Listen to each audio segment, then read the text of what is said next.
Hi everyone, welcome and namaste.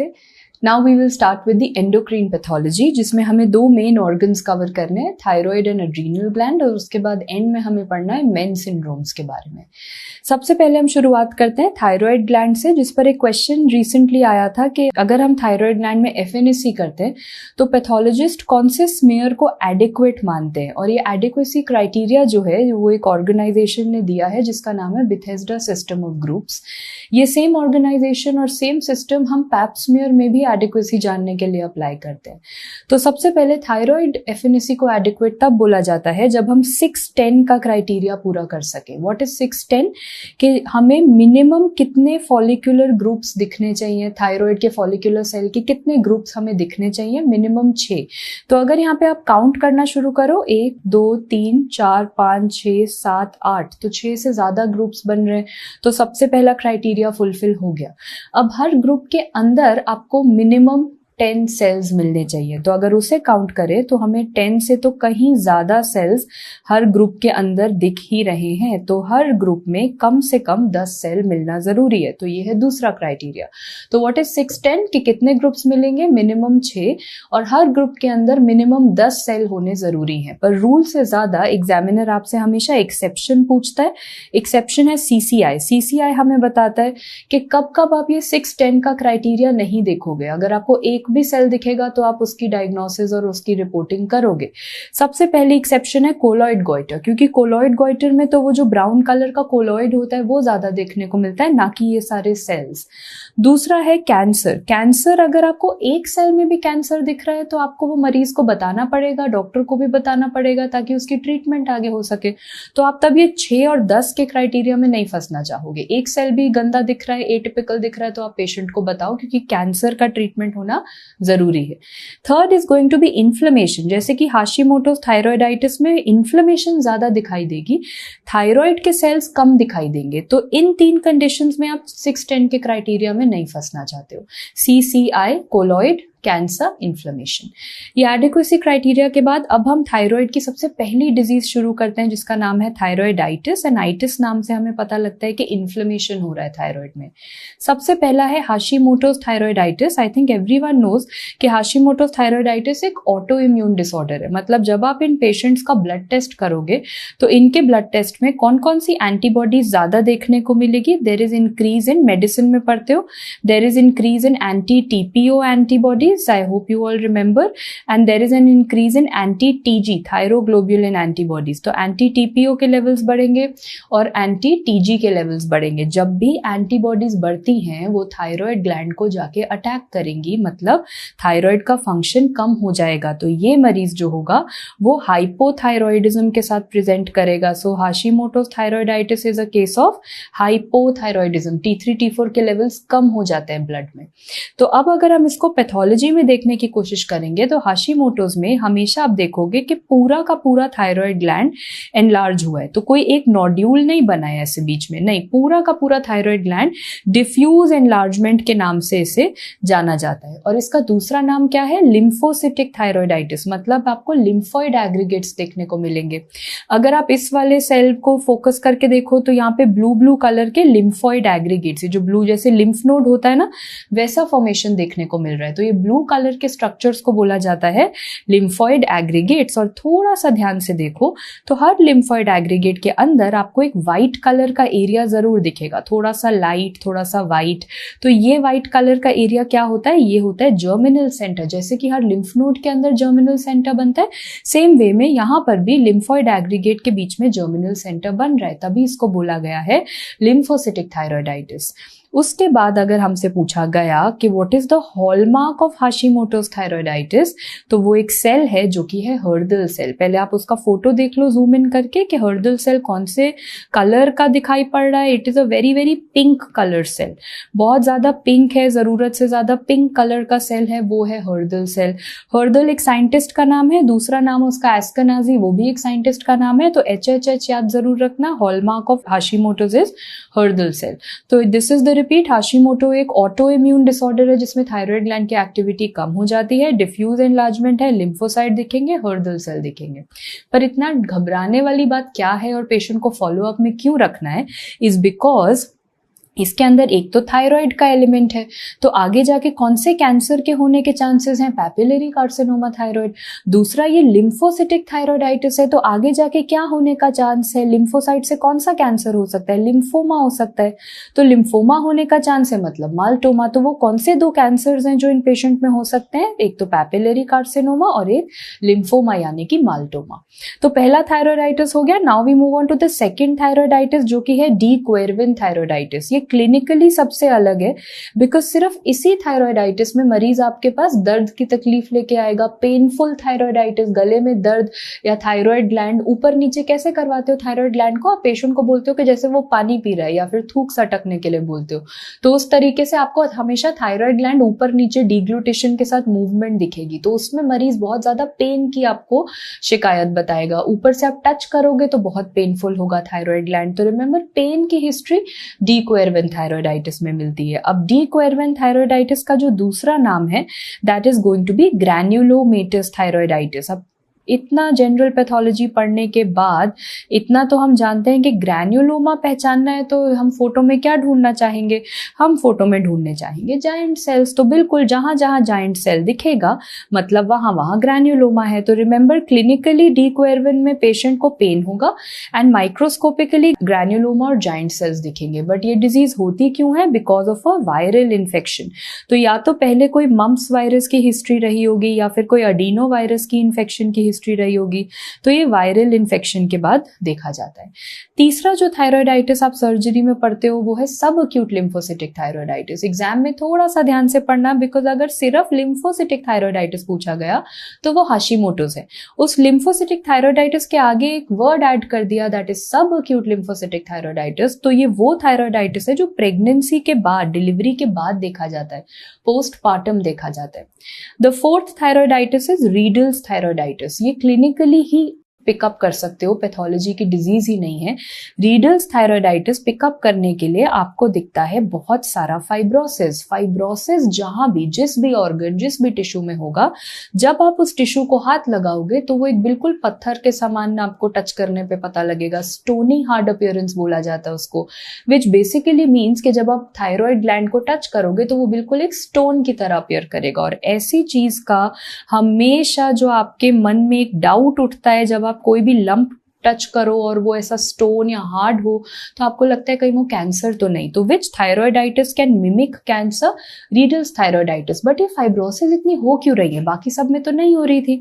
ये fibrosis हुई because अब इस डिजीज को, एंड ये ना पूरी बॉडी में हर जगह के लिए एप्लीकेबल है, कि जहां जहां बहुत सारी फाइब्रोसिस हो रही है उन सारी डिजीजेस को अब एक नया नाम दे दिया गया है जिसका नाम है IgG4 रिलेटेड डिजीजेस। तो ऐसा देखा गया कि इम्यूनोग्लोबुलिन जी बहुत प्रकार का होता था, G1, G2, G3, G4, जिसमें से IgG4 जो है वो ज्यादातर फाइब्रोसिस कराता है। तो ये सारी फाइब्रोसिस वाली डिजीजेस को बोला गया है IgG4 रिलेटेड डिजीजेस। तो ये थे हमारे 4 टाइप के सारे सर्जरी की भी कॉम्प्लेक्स इंफॉर्मेशन एक टेबल में फॉर थायराइडाइटिस। एंड इन सब में ज्यादातर हमने देखा कि थायराइड का काम कम हो गया था, हाइपोथायरॉयडिज्म हो गया था। बिकॉज जो अगली डिजीज अब हम पढ़ेंगे जिसका नाम है ग्रेव्स डिजीज, उसके अंदर थायराइड एक्टिविटी बढ़ जाती है, मतलब there is going to be hyperthyroidism. So सबसे पहला याद है सर्जरी में वो एक्सोफ्थैल्मोस की फोटो देखते हो जिसमें एक ही फीमेल है जिसकी फोटो हमेशा आती है, जिसकी दोनों आंखें बाहर निकली हुई हैं, तो एक्सोफ्थैल्मोस, प्रोट्रूडिंग आईबॉल, तो वो हाइपरथायरॉयडिज्म के साथ देखा जाता है। तो अब सबसे पहला क्वेश्चन है कि ये क्यों देखने को मिलता है, व्हाट इज द पैथोजेनेसिस। तो इसमें भी एक एंटीबॉडी पाई जाती है, उसका क्या नाम है, उसके नाम से सब कुछ आपको समझ आएगा। That is refer to as thyroid stimulating immunoglobulin, जिसके नाम से आपको पता लगता है कि आप थायराइड ग्लैंड को क्या कर रहे हो, स्टिम्युलेट कर रहे हो, कि वो ज्यादा एक्टिविटी करे, ज्यादा हार्मोन्स बनाए। अब जो आयरनी है वो स्टोरी में ये आती है कि एक तरफ एंटीबॉडीज बन रही थी हाशिमोटो में जो थायराइड ग्लैंड की एक्टिविटी को कम कर रही थी, यहाँ पे भी एंटीबॉडीज बन रही हैं, बट वो इस प्रकार की एंटीबॉडीज है जो थायराइड ग्लैंड की एक्टिविटी को बढ़ा रही हैं, तभी इनका नाम रखा गया थायराइड स्टिम्युलेटिंग एंटीबॉडी। तो अब जब एक्टिविटी बढ़ेगी तो अब थायराइड ग्लैंड का आप फोटो देखो, उसका कलर देखो, तो कलर जो हो जाता है वो बीफी रेड होता है। इसी चीज को जब हम माइक्रोस्कोपिकली देखते हैं तो आपको ऐसा लगेगा कि हर जगह वही पिंक कलर का कोलॉइड तो है, बट साइड साइड से ऐसा लग रहा है कि कोई कोलॉइड को खाने की कोशिश कर रहा है।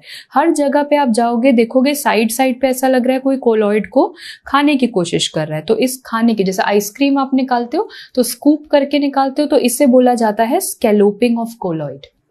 साथ में जब आप एफएनएसी देखोगे तो एफएनएसी में आपको हर सेल के ऊपर ऐसा लगेगा कि एक पिंक कलर की जैसे फायर आ रही होती है, उस तरीके का आपको फायर अपीयरेंस दिखेगा। हर सेल के आसपास आपको एक रेड कलर का फायर सिंबल जरूर दिखाई देगा।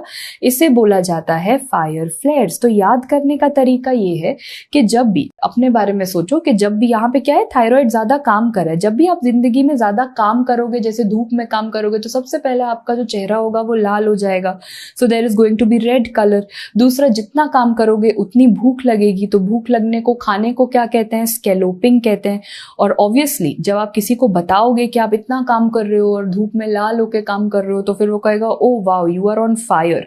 तो ये सारी चीजें ग्रेव्स डिजीज में साथ में आती हैं कि थायराइड ज्यादा काम कर रहा है, काम कर करके थायराइड लाल हो चुका है, ज्यादा भूख लग रही है तो स्कैलोपिंग ऑफ कोलॉइड हो रही है, and thyroid is on fire because वो बहुत अच्छे से काम कर रहा है, तो उसमें दिखेंगे fire फ्लेयर्स। This is what is Graves disease. अब आपने हाइपोथायरॉयडिज्म भी पढ़ लिया, हाइपरथायरॉयडिज्म भी पढ़ लिया, तो अब आप नेक्स्ट टॉपिक शुरू कर सकते हो जो कि है थायराइड ट्यूमर्स।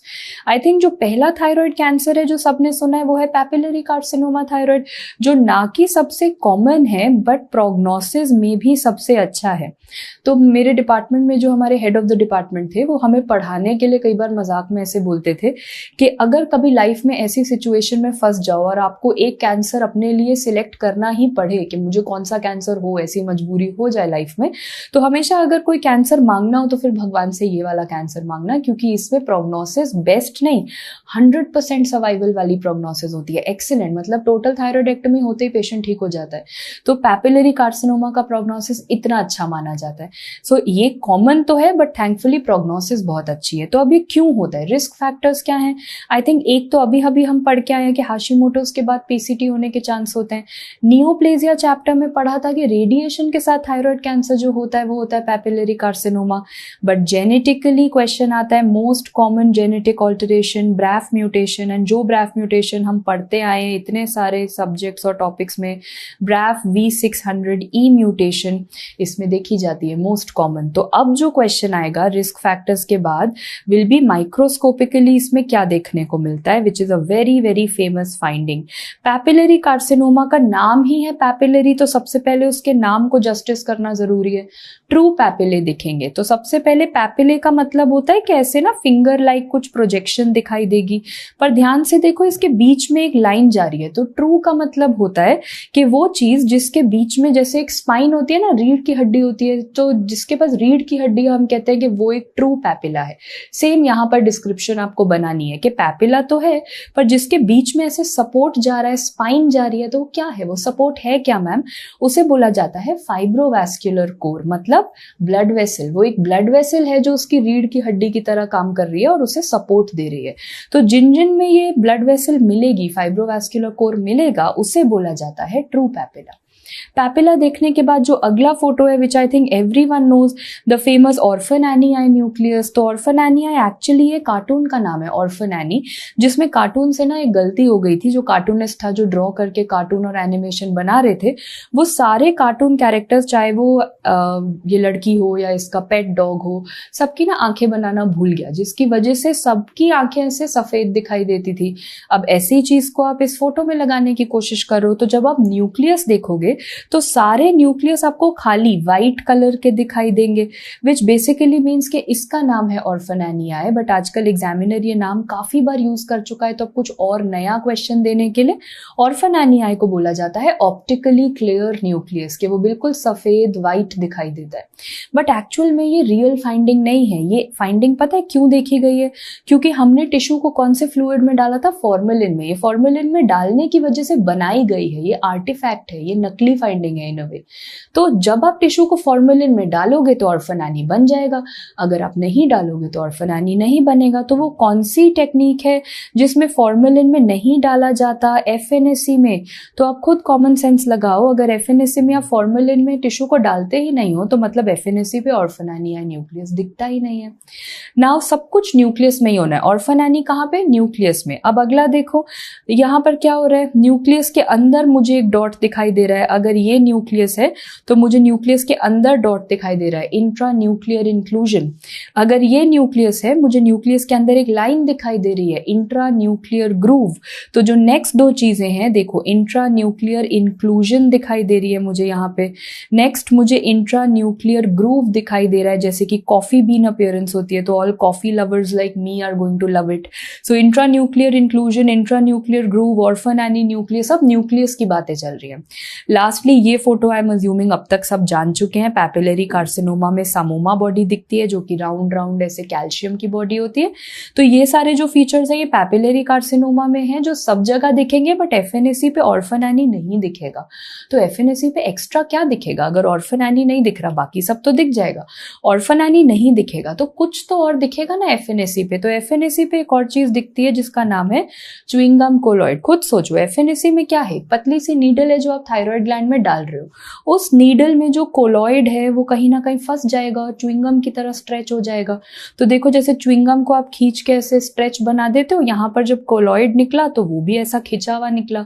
इसे बोला जाता है च्युइंगम कोलॉइड, जो पैपिलरी कार्सिनोमा के FNAC पे दिखाई देता है। ये तो रूटीन वाला पैपिलरी कार्सिनोमा था। कुछ कुछ केसेस में, जैसे कि INICET एग्जाम में पूछा जाता है कि पैपिलरी कार्सिनोमा के वेरिएंट्स कौन से। नंबर 1 वेरिएंट, अगर पैपिलरी कार्सिनोमा साइज में 1 सेंटीमीटर से कम का है, छोटा है, तो उसे बोला जाता है माइक्रो पैपिलरी कार्सिनोमा। अगर पैपिलरी कार्सिनोमा का पहला शब्द था कि उसमें पैपिले, वो रीढ़ की हड्डी, ब्लड वेसल वाला पैपिले होना चाहिए, पैपिले की बजाय अगर वो ऐसे गोल गोल दिखाई देगा फॉलिकल्स की तरह, तो उसे बोला जाएगा follicular variant of papillary carcinoma. Papillae के बजाय गोल गोल दिखाई दे रहा है तो follicular variant of papillary carcinoma. तीसरा क्वेश्चन जो है ये सर्जरी में बहुत बार पूछा गया, व्हाट इज लिंडसे ट्यूमर? याद करने का तरीका सेफ। सेफ मतलब ये होता है सॉलिड, मतलब देखने में सॉलिड है, कोई कैविटी नहीं, कुछ नहीं। एनकैप्सुलेटेड मतलब ट्यूमर के आसपास एक कैप्सूल है। Follicular variant of papillary carcinoma मतलब अगर सिर्फ फॉलिक्यूलर वेरिएंट बोला तो वो अलग है, अगर फॉलिक्यूलर वेरिएंट के साथ उसमें कैप्सूल भी बना दिया और उसे सॉलिड भी बना दिया, तो 3 चीजें जोड़ दी, सॉलिड, एनकैप्सुलेटेड, फॉलिक्यूलर, अब उसे बोला जाएगा लिंडसे ट्यूमर। तो अभी तक तो मैंने कहा था कि अरे पैपिलरी कार्सिनोमा बेस्ट ट्यूमर है, 100% सर्वाइवल, कुछ घबराने की जरूरत नहीं है, बट हर बेस्ट में भी कुछ बुरा जरूर होता है। So which are the variants of papillary carcinoma which have a poor prognosis? तो 2 नाम आपको याद रखने हैं, एक है टॉल सेल वेरिएंट और एक है डिफ्यूज स्क्लेरोजिंग। डिफ्यूज स्क्लेरोजिंग तो रटने वाली चीज है। टॉल सेल वेरिएंट का क्या मतलब हुआ कि जो सेल्स हैं वो बहुत ज्यादा टॉल होंगे। ऑब्वियसली कितने टॉल होंगे, उनकी जो लेंथ होगी वो उनकी विड्थ से 3 गुना ज्यादा होगी। तो length is 3 times the width.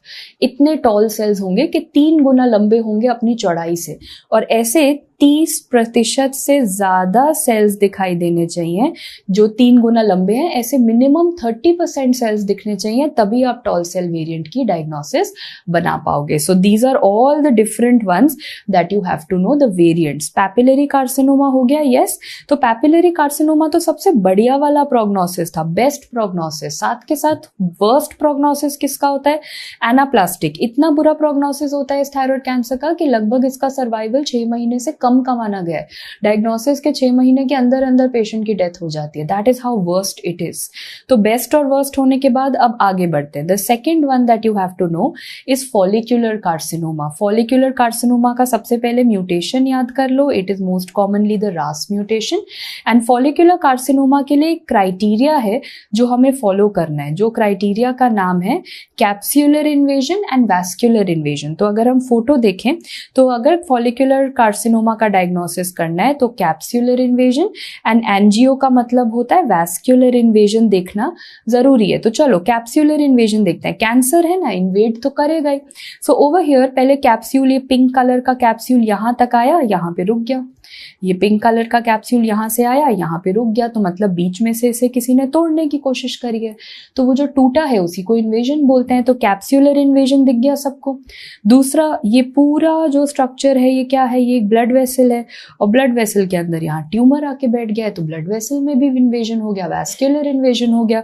तो फॉलिकुलर कार्सिनोमा के क्राइटेरिया में 2 इन्वेजन्स ढूंढने, दैट्स अबाउट इट। तो अब खुद सोचो कि ये इन्वेजन मुझे सर्जरी के बाद एक पूरा थायराइड निकलेगा तो मैं देख लूंगी, बट क्या ये सिर्फ एक एफएनएसी करने पे दिख सकता है? Can this tumour be diagnosed on FNAC? No, it can not be diagnosed on FNAC, क्योंकि एफएनएसी में आप एक पतली सी तो नीडल यूज करते हो, क्या तो उस पतली सी नीडल में कैप्सूल निकालोगे, क्या ही ब्लड वेसल निकालोगे, तो not possible. Surgery and path question, which is the thyroid cancer which can not be diagnosed on FNAC is follicular. Coming to the third one, medullary carcinoma thyroid पढ़ने के लिए थोड़ा सा neoplasia में वापस जाना पड़ेगा। एक हम बच्चों की तरह नर्सरी राइम याद करते थे, रेट 10 मेड मेन। वो क्या था कि रेट था हमारे जीन का नाम, जीन कौन से क्रोमोसोम पे प्रेजेंट है, क्रोमोसोम 10 पे प्रेजेंट है, इसके म्यूटेशन से कौन सा थायराइड कैंसर होता है, medullary carcinoma thyroid. And medullary carcinoma thyroid कौन से सिंड्रोम्स में पाया जाता है, MEN2A MEN2B।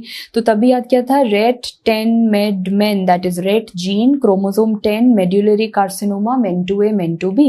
इसका ट्यूमर मार्कर क्या होता है? द ट्यूमर मार्कर इज क्या बढ़ा हुआ होता है, that is calcitonin. So tumour marker is going to be calcitonin. And amyloidosis में हमने पढ़ा था कि जब जब कैल्सीटोनिन बढ़ेगा तो किस प्रकार का अमाइलॉइड डिपॉजिट होगा, ए कैल। और अमाइलॉइड वर्ड सुनते ही मुझे कुछ स्टेन और कुछ फोटो याद आने लग जाती है। सो रिमेंबर, अमाइलॉइड हमेशा सेल के बाहर पाया जाता है ना। अमाइलॉइड मतलब पिंक, एक्स्ट्रा सेल्यूलर, मतलब ये फोटो एग्जाम में आई थी, एक थायराइड का ट्यूमर दिया हुआ था एंड उसमें सब जगह ऐसे पिंक पिंक पिंक मटेरियल पड़ा था, तो मेरे दिमाग में अमाइलॉइड वर्ड आना चाहिए। एंड अमाइलॉइड कंफर्म करना है तो अब 3 क्वेश्चन बता दो। क्वेश्चन नंबर 1, कौन सा स्टेन यूज करते हो, कॉन्गो रेड। क्वेश्चन नंबर 2, कौन सा कलर दिखता है इसके अंदर, apple green birefringence. And question 3, ये कौन सी माइक्रोस्कोपी पे पाया जाता है, दैट इज पोलराइजिंग माइक्रोस्कोपी। तो अमाइलॉइड वर्ड के तो ये सेट क्वेश्चन है जो हर जगह कॉपी पेस्ट होने। मेड्यूलरी कार्सिनोमा ऑल्सो डन, और सबसे बुरा वाला है anaplastic. All thyroid tumours are done, in fact the entire thyroid chapter is only done. तो अब जो मुझे अगला ग्लैंड पढ़ना है जल्दी से 5 मिनट में, वो है adrenal gland tumours. Adrenal gland tumours सिर्फ 2 होते हैं अड्रीनल ग्लैंड में, या तो ये है अड्रीनल ग्लैंड्स, तो या तो इसमें फियोक्रोमोसाइटोमा होता है या फिर इसमें न्यूरोब्लास्टोमा होता है। इसमें से न्यूरोब्लास्टोमा पहले पढ़ लेते हैं बिकॉज इसके बारे में लगभग सब हम पढ़ चुके हैं। नियोप्लेजिया चैप्टर में हमने पढ़ा था N फॉर N, तो याद है 3 प्रकार के मिक जीन्स होते थे, C MYC, L MYC, N MYC, जिसमें मैं बार बार बोलती थी कि N MYC, N for N, N MYC amplification neuroblastoma में पाई जाती है, तो ये म्यूटेशन ऑलरेडी हम पढ़ चुके हैं। दूसरा, हम होमर राइट स्यूडोरोजेट्स भी पढ़ चुके हैं, ब्रेन में सारे रोजेट्स पढ़े हुए हैं। तो होमर राइट स्यूडोरोजेट का एक निमोनिक होता था जो हमने याद ऐसे करा था कि जिस तरीके से आपको जिंदगी ने सिखाया है, men are right men are fake, वो स्टोरी याद है, as life has taught you. अगर लाइफ ने आपको ये सिखाया है कि मेन आर राइट तो ऐसे याद कर लो, अगर लाइफ ने सिखाया मेन आर स्यूडो फेक तो वैसे याद कर लो। So what is men are, इसमें सारे वो ब्लास्टोमा वाले ट्यूमर्स थे, मेड्यूलो ब्लास्टोमा, न्यूरोब्लास्टोमा जिसकी बात हो रही है, रेटिनोब्लास्टोमा, एंड एक बोन का ट्यूमर था that is Ewing sarcoma. So repeating, medulloblastoma, neuroblastoma, retinoblastoma, Ewing sarcoma. Men are right men are fake और होमर राइट स्यूडोरोजेट पहचानने का तरीका ये था कि जो इसके सेंटर में हमें कुछ पिंक मटीरियल मिलेगा। तो ध्यान से देखो, ट्यूमर सेल ऐसे राउंड राउंड राउंड और सेंटर में क्या है, पिंक मटीरियल। ट्यूमर सेल ऐसे राउंड राउंड राउंड, सेंटर में क्या है, pink material. So Homer right pseudorosette question number 1, N-MYC amplification question number 2, neuroblastoma हो गया। अब दूसरा एड्रीनल ग्लैंड ट्यूमर जो आपको जाना है, the very famous rule of 10 वाला, वो है फियोक्रोमोसाइटोमा। फियोक्रोमोसाइटोमा के लिए सबसे पहले वो एड्रीनल ग्लैंड से आता है। एड्रीनल ग्लैंड क्या बनाता है, वो मेटानेफ्रिन्स बनाता है ना। तो इसके मतलब है कि अगर हमसे ट्यूमर मार्कर पूछा गया कि फियोक्रोमोसाइटोमा में किस चीज की मात्रा ब्लड में बढ़ जाती है, तो फियोक्रोमोसाइटोमा एड्रीनल ग्लैंड से आ रहा है, मतलब कि वो मेटानेफ्रिन बनाएगा। और जब भी मेटानेफ्रिन बनेगा तो हमारा जो मरीज है वो क्या दिक्कत लेके हमारे पास हॉस्पिटल आएगा, मेटानेफ्रिन बढ़ने की वजह से पेशेंट को hypertension, headaches, tachycardia, excessive sweating, ये वाली कंप्लेंट्स लेके पेशेंट मेरे पास आएगा। तो फियोक्रोमोसाइटोमा को बोला जाता है रूल ऑफ 10, क्योंकि रूल ऑफ 10 मतलब 10% जो फियोक्रोमोसाइटोमा होते हैं वो दोनों एड्रीनल ग्लैंड्स को इन्वॉल्व करते हैं, बायलैटरल होते हैं। वेरेस 10% जो होते हैं वो एड्रीनल ग्लैंड के ही या बाहर हो जाते हैं। या तो 10% होंगे जो दोनों में होंगे, या फिर 10% ऐसे हैं जो एड्रीनल ग्लैंड के बाहर या तो नेक में या मीडियास्टिनम में या कहीं और पाए जाते हैं। वो फियोक्रोमोसाइटोमा शब्द आप तभी तक इस्तेमाल करोगे जब तक ट्यूमर एड्रीनल ग्लैंड के अंदर है। जैसे ही ये ट्यूमर सेम कॉपी पेस्ट पर एड्रीनल ग्लैंड के बाहर चला जाता है, अब जो टर्मिनोलॉजी यूज करी जाती है उसे बोला जाता है पैरागैंग्लियोमा। तो मतलब हर चीज में ये दोनों सेम है, बस सिर्फ लोकेशन का फर्क है। एड्रीनल के अंदर फियो, एड्रीनल के बाहर पैरागैंग्लियोमा। 10% ऐसे होते हैं जो एड्रीनल के बाहर होते हैं। यूजुअली अडल्ट्स में होता है, बट 10% बच्चों में पाया जाता है। 10% कैंसरस हो सकते हैं, एंड ज्यादातर में हाइपरटेंशन दिखता है, बट 10% में हाइपरटेंशन नहीं दिखेगा। तो 10% bilateral, 10% extra adrenal, 10% children, 10% malignant, 10% do not cause hypertension. हर चीज का आंसर 10%। पहले बोला जाता था कि 10% फैमिलियल है, मतलब जेनेटिक्स भी इसकी एसोसिएशन में देखी जाती थी कि बहुत सारे जेनेटिक फैक्टर्स हैं जिसकी वजह से 10% तो फैमिलीज में चल रहा है। बट अब 10% नहीं फॉलो होता, क्योंकि अब देखा गया है कि 10 नहीं 25% फैमिलीज में चलता है ये tumour. 25% of them are familial. तो प्लीज रिमेंबर कि अब 10% रूल सबके लिए लागू होगा, बट फैमिलियल के लिए नहीं लागू होगा। उसके अंदर 25% याद करके जाना है। नाउ फियोक्रोमोसाइटोमा INICT में बोलते हैं कि देखने में कैसा लगता है, तो इसमें बहुत फेमस पैटर्न है, that is nesting pattern. So please remember for pheochromocytoma, nesting का मतलब, अगर चलो इसमें नेस्ट देखते हैं, जो गोल गोल स्ट्रक्चर्स बन रहे हैं, और इसके साथ एक और हाई पावर पे फोटो अगर देखो तो ये जो गोल गोल स्ट्रक्चर्स बन रहे हैं, this is known as what, this is known as the nesting pattern. तो अगर हम नेस्टिंग का दूसरा फैंसी नाम देखें तो उसे बोला गया है ज़ेल-बैलेन पैटर्न। तो चलो एक नेस्ट बनाते हैं, चिड़िया का घोंसला। चिड़िया के घोंसले में क्या होता है, यहाँ पर चिड़िया घोंसला क्यों बनाती है, ताकि वो बीच में अपने एग्स रख सके। तो ये जो एग्स हैं वो एक प्रकार के सेल हो गए, और चिड़िया का घोंसला जिन चीजों से बनता है, जो वो छोटी छोटी ट्विग्स लेके आके चिड़िया अपना घोंसला बनाती है, तो मतलब वो सपोर्ट करने के लिए साइड पे कुछ और बनाती है। तो ये जो सेंटर में एग्स हैं, इसका नाम है, ये मेन वाले सेल्स है, ये है चीफ सेल्स। और जो साइड पे हमने सपोर्ट के लिए सेल्स बनाए हैं, जो सपोर्ट के लिए सेल्स बनाए हैं वो है सस्टेंटैक्युलर सेल्स। इनके क्या क्या मार्कर्स हैं, चीफ सेल्स होते हैं न्यूरोएंडोक्रीन सेल्स। अभी तक हम कम से कम 10 बार तो रैपिड रिवीजन में पढ़ चुके हैं कि न्यूरोएंडोक्रीन सेल्स के मार्कर्स क्या है। तो जितने भी मार्कर्स हमने पढ़े हैं, साइनेप्टोफाइजिन, क्रोमोग्रानिन वगैरह, वो सब इसमें एप्लीकेबल हो गए। दूसरा जो साइड पे सपोर्ट के लिए यूज कर रहा है, एस फॉर सपोर्ट, उन सेल्स का क्या नाम है, सस्टेंटैक्युलर सेल्स, और उनके लिए एस वाला मार्कर रख लो, दैट इज S100 पॉजिटिव। तो chief cells are neuroendocrine, sustentacular, supporting are S100 positive. और अगर मुझे पता लग चुका है कि ये न्यूरोएंडोक्रीन ट्यूमर है, तो फिर इलेक्ट्रॉन माइक्रोस्कोपी मुझे आती है।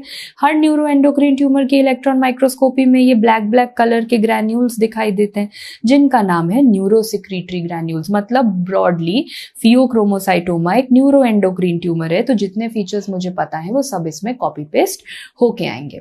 Finally that marks an end of pheochromocytoma and adrenal gland tumours. तो अब एंडोक्रिनोलॉजी में जो लास्ट टॉपिक रहता है, that is referred to as MEN syndromes. MEN syndrome का पहले फुल फॉर्म क्या होता है, मल्टीपल एंडोक्रीन नियोप्लेजिया। मतलब बहुत सारे एंडोक्रीन प्रॉब्लम्स एक ही सिंड्रोम में पाए जाते हैं।